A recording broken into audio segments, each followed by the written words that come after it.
now there's that void. And so the body and the mind looks for something else to be able to give that energy to. And food is really an easy place, and eating is really an easy place to put that energy. This is because you feel untethered. You feel unmoored. You don't have a structure. You don't feel like there's something that's anchoring you anymore. That's, giving you that North Star, that direction forward. That act of eating ends up becoming that place.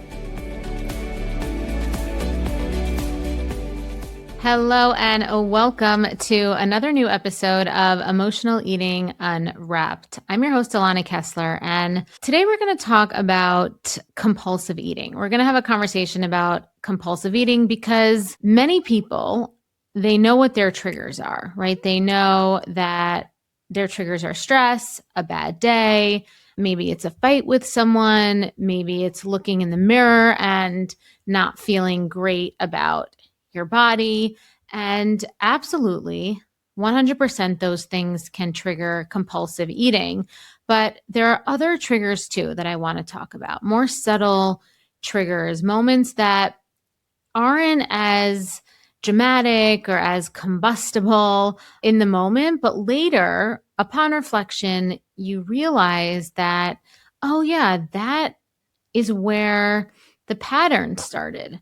That's where something in my brain got triggered, and maybe it was unconscious. And so I want to bring some of these unconscious triggers to the consciousness in service of helping you potentially be able to go a little bit farther back into the generation and the birth of the trigger, because we might think that it's one thing, but maybe we're focusing on the emotion of the part of the trigger rather than the unconscious part. So today we're going to talk a little bit more about those triggers that trigger compulsive eating that are more subtle. What we're going to talk about today are more woven into our everyday life. And so we don't necessarily see them as triggers until years later. And I'm going to talk about 5 of these moments today. And it's 5 moments that fly under the radar, not because they're rare, but because they're so normalized. And we don't really see them as triggers at all. So as you start recognizing them in real time, instead of in hindsight, you're going to start to see the pattern, and it's going to be really interesting for you as you start to notice these things. And I'll be curious to hear how this type of awareness, this new type of awareness, influences how you relate to your eating and if it helps at all. So before we move forward, I want to introduce myself or reintroduce myself to those who are new or are regular listeners to the podcast. My name is Alana Kessler, and I am a registered functional dietitian. I've been in this health, this wellness, this mindfulness space for 20 plus years. Hard to believe, but I've done all the things. I've worked clinically. I've had my own private practice. I owned a yoga studio and have been teaching yoga for almost 20 years. But my passion really over the last decade or so has been helping people really find love with their body, lose weight if that's a goal, reconnect with yourself, and overcome any kind of emotional or addictive pattern with food so that you can just strip away all of the stress around food, around your body, and live your best life, because that is what we are meant to do. We're meant to be our best selves, live our best life. So if you are new here, welcome. And if you are a longer time listener, welcome back. Let's dive in. The first trigger we're going to talk about is the compliment. Specifically, we're going to talk about when you get a compliment around your body or your weight, right? So you lose weight. Someone notices, they say something like, wow, you look amazing. Have you lost weight? And in that moment, there's a dopamine hit, right? Like you feel good. You feel seen. You feel validated. You feel recognized, right? You feel, you feel maybe there's like a power that you feel, but something else is also happening in that moment. And this is what we're going to talk about. The something else that's happening is that on some unconscious, subconscious level, you are learning that your body at this size is accepted. In fact, you might even feel like it's more acceptable. Okay, you're learning that being smaller gets attention, gets approval. This is what you're subconsciously learning. And all of a sudden, on this very unconscious, subtle level, you have something to lose. Before the compliment came, maybe your weight just fluctuated and you didn't think about it that much, right? Maybe you were just someone who didn't notice so much about your weight. But now there's pressure, right? There's pressure to maintain this level, pressure to keep doing whatever you were doing to lose the weight, right? So maybe your weight fluctuated, you didn't notice it. Maybe you were actively trying to lose weight, but either way, now there's pressure, right? Now there feels like there's consequences. And eventually that pressure becomes unsustainable. Say after you got this compliment, you thought back about how you were eating and you're like, yeah, I was eating less. I was, whether it was intentional or whether it was just something that happened, you're now going to want to go back and be like, well, what did I do? What did I do to get this, to get this result, to get this feedback, to get this compliment? And oftentimes it's less food, right? So oftentimes I've just been eating less and my body dropped weight, but no one can do that forever, right? That's not sustainable. For some of us, and again, if you're listening to this is probably more likely you, but for some of us, we go more aggressively on the restriction, right? Now we try to, it was unintentional before, but now we try to intentionally eat with more rules, with more restrictions that we can maintain this result or we can continue to get that result. But like I said, it's not sustainable. And eventually you boomerang to the other direction, you eat.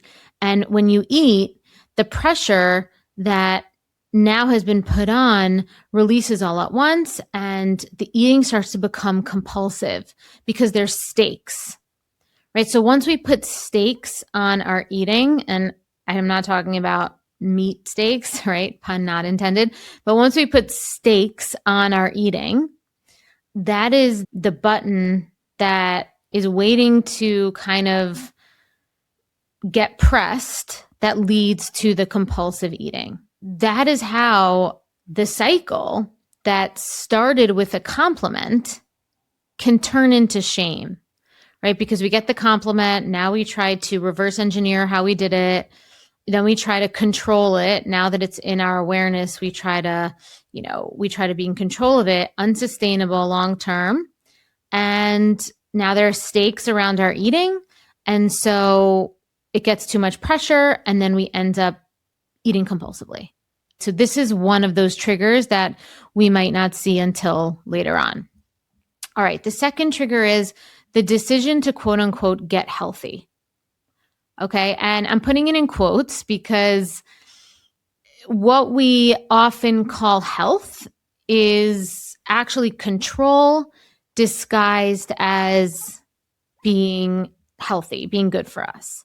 So this is the moment when you decide, I'm going on that diet. I'm going to cut out sugar. I'm going to go low carb. I'm going to eat perfectly now, black and white, right? Something that's very all or nothing. And at first it feels empowering. Like you finally have a plan. You finally have a focus. You're finally going to get your life together. You're all of a sudden, you're like, yep, here's the vehicle to this result. And it's all going to be nice in a neat, tidy bow. But underneath that decision, what's happening, like I said, is rules. And rules create rigidity. And rigidity creates pressure, right? Once you create that rule, no eating, intermittent fasting, only eating between these hours of the day, only whole foods. Like I said, you created a binary, right? You're either following the rule or you're breaking the rule. There's no other option. There's no flexibility here. And once the rule breaks, the brain and the behavior becomes predictable. The brain narrative becomes, well, I've already messed up. I already ate outside of my rule. I might as well keep going. And that's when the compulsive eating happens. Because right when we start to break our own rule, in our body, the energy gets, our hearts beat faster, the energy gets intense, and this is the energy of compulsion. And all of a sudden, you feel forward momentum and everything starts to happen. Your senses become really heightened and everything starts to happen quickly. And so everything starts to be fast. That's what the energy of compulsive eating is, intense and fast. And so you eat not because you're hungry or because you've decided to enjoy something, but because the rules that you created, those rules created the conditions for floodgates to open because there's pressure, and then the pressure becomes a lot, and then the gates open and a rush happens.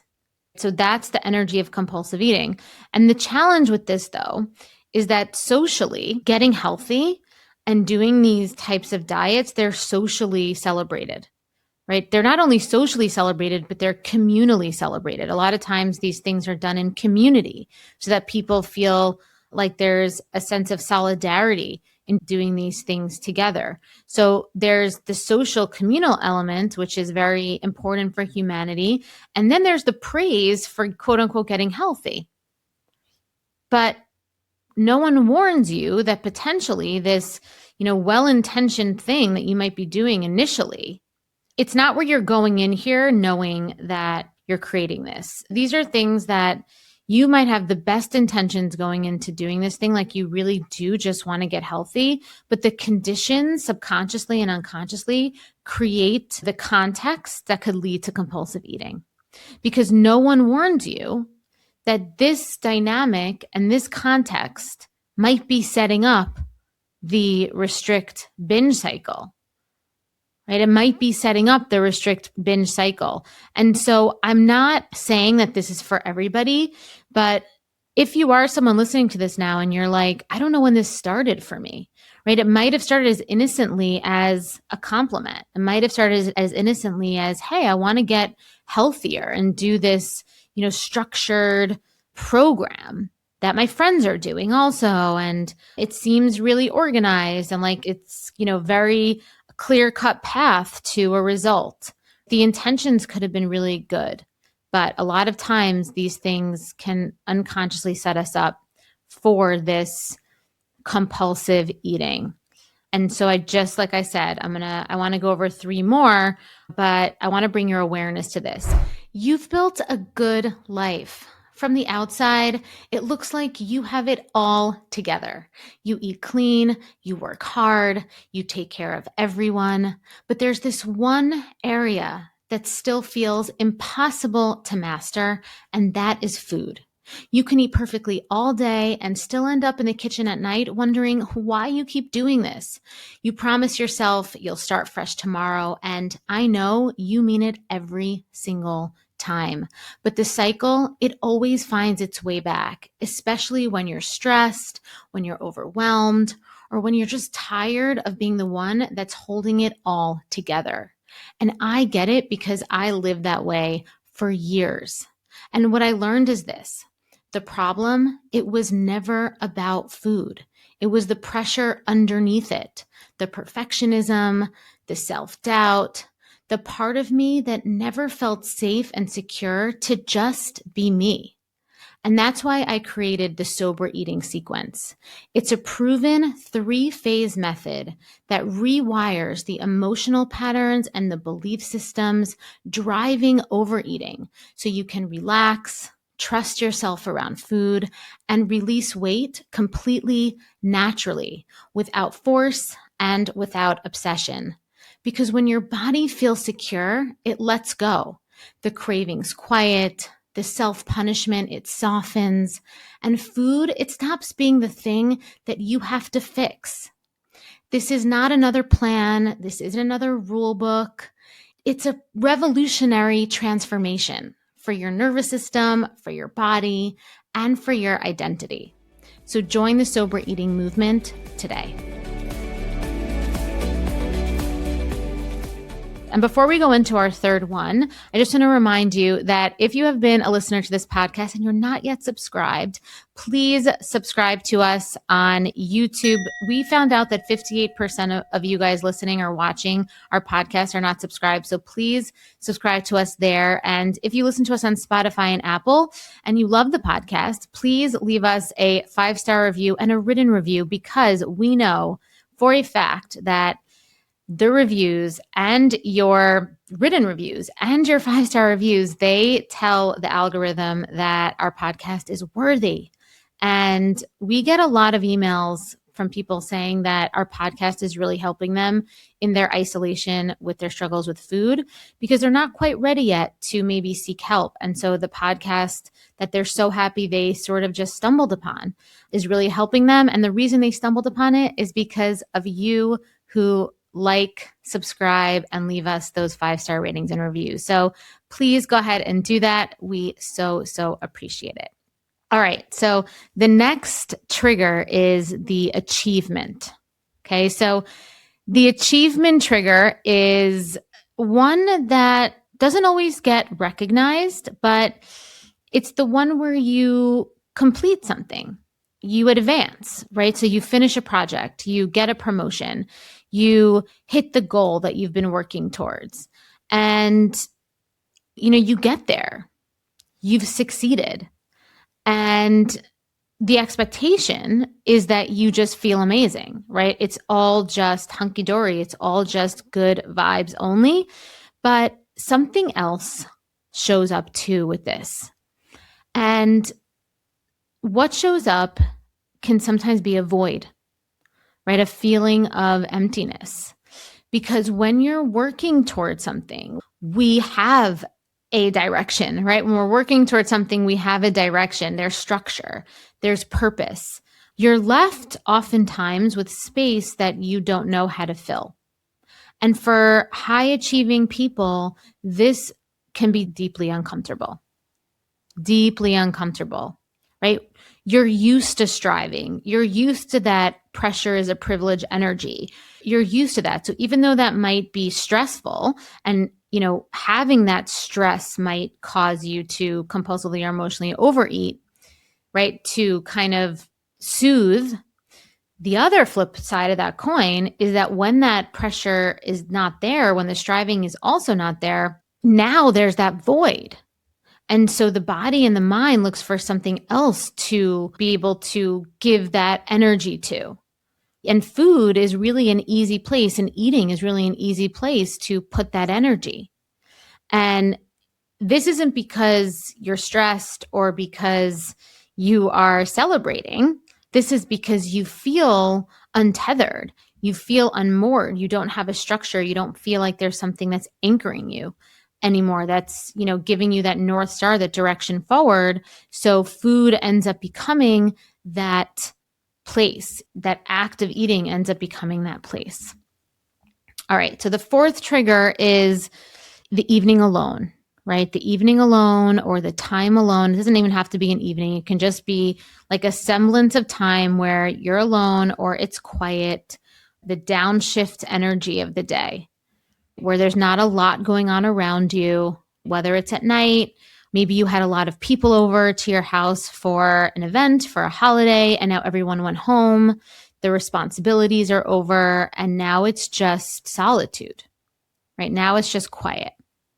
And so for a lot of people, this is where compulsive eating happens. And it's not because anything bad happened. It's just because you're alone with yourself. And a lot of people do not know how to sit in stillness without doing something that stimulates sensation. And eating becomes an activity. Eating becomes an activity because it fills time, it fills silence, it gives your hands and your body and your mind something to do, somewhere to go. And stillness for so many people can be deeply uncomfortable. It definitely was for me 100%. Honestly, yoga and meditation has saved and changed my life, and being able to learn how to be in stillness, how to sit in the boring parts of life.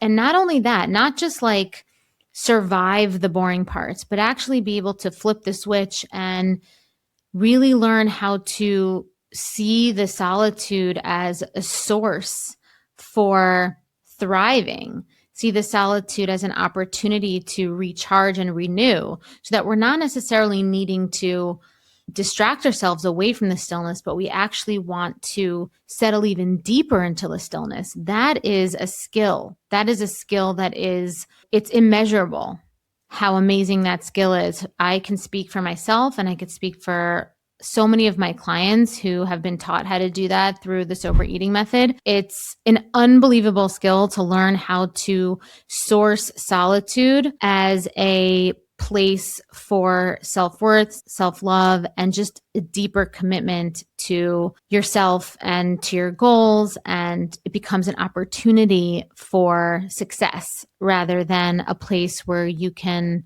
end up allowing it to become a trigger for compulsive eating. Because for a lot of people, when you're not comfortable with solitude and with stillness, food becomes a way to avoid that discomfort. Okay. And the last trigger is the good day. The good day is the last trigger. And it might be really surprising because this is the day where everything's great, right? Everything is going right. You're feeling confident.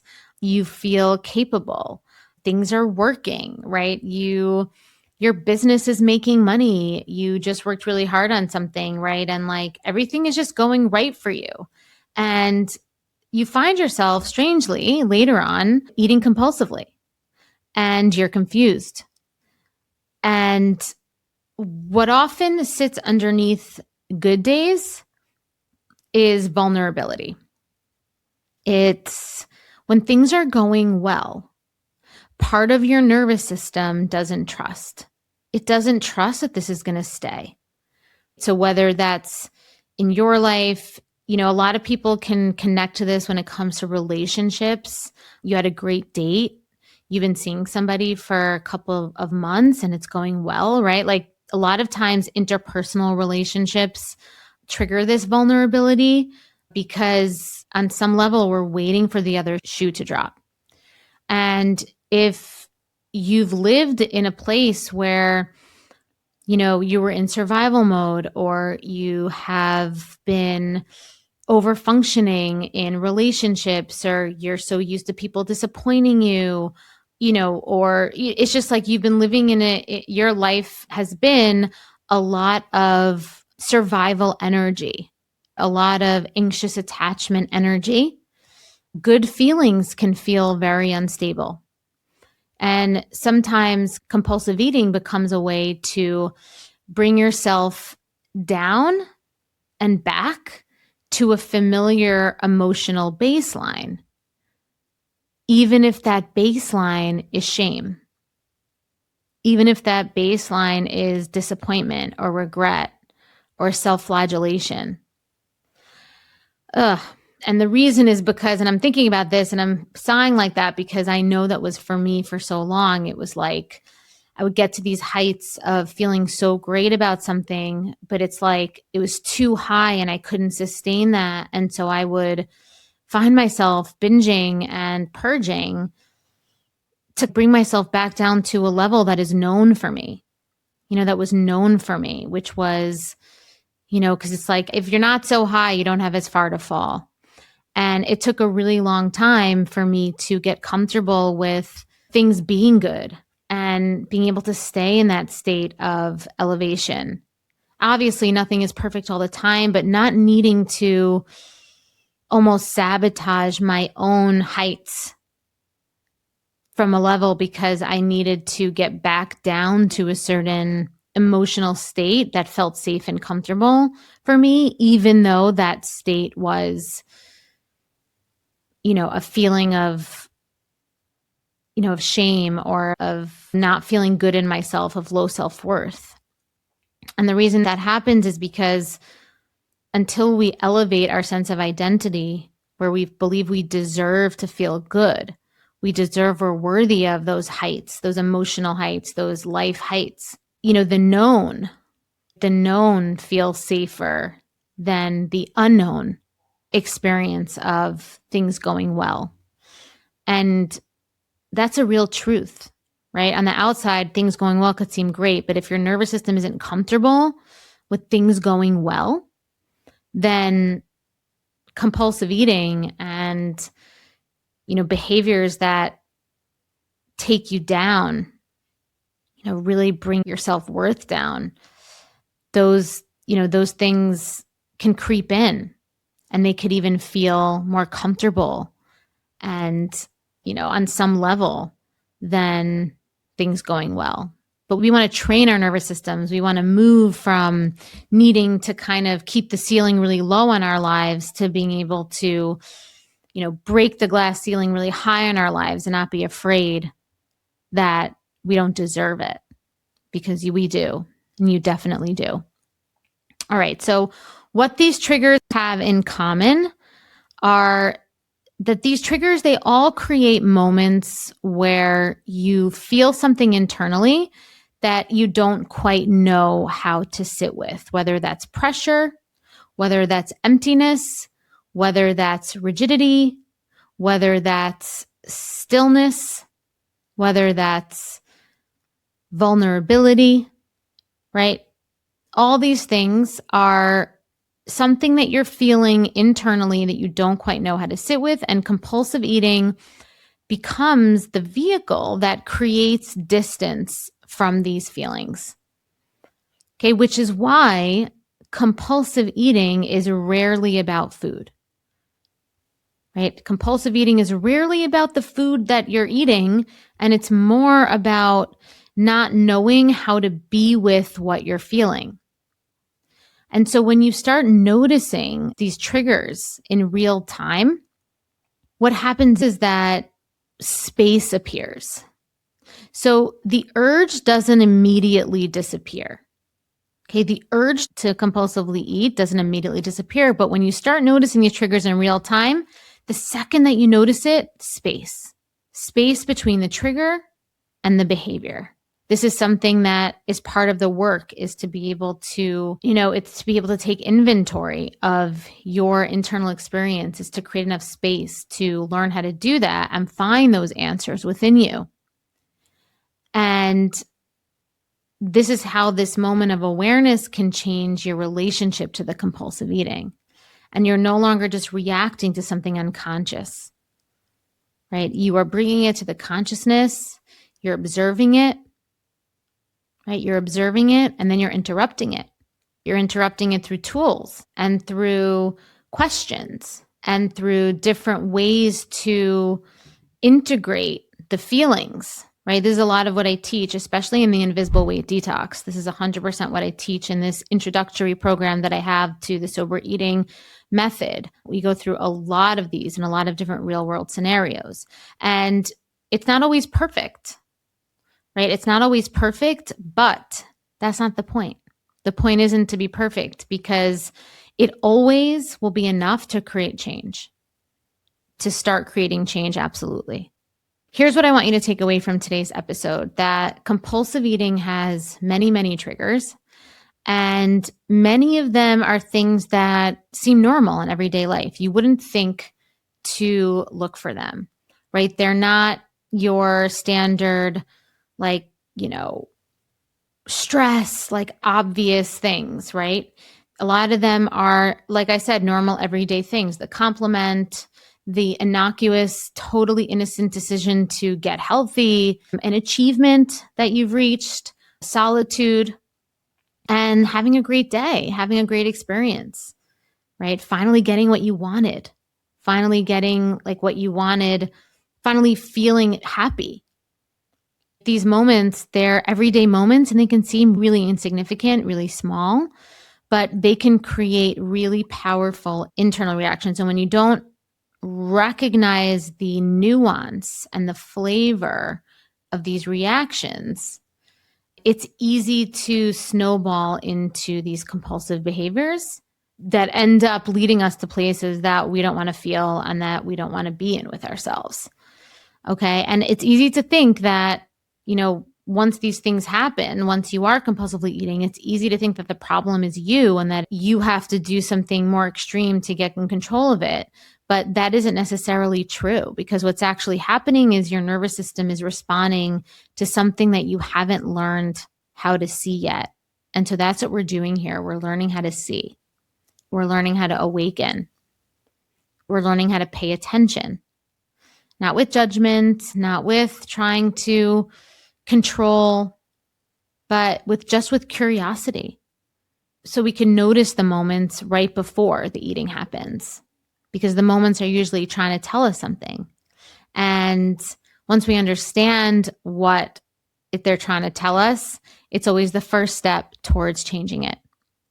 All right. So that is it for today. Thank you so much for listening to this episode. And just a reminder, if you're interested in hearing from me, I do a weekly newsletter once a week where I write an email from my desk from me on topics that are prevalent in the zeitgeist of wellness. I really love writing it. So if you are interested in hearing from me once a week, the Sunday newsletter, you can sign up on the website www.bewellbyak.com. And until next time, I'm Alana, and thank you for listening to Emotional Eating Unwrapped.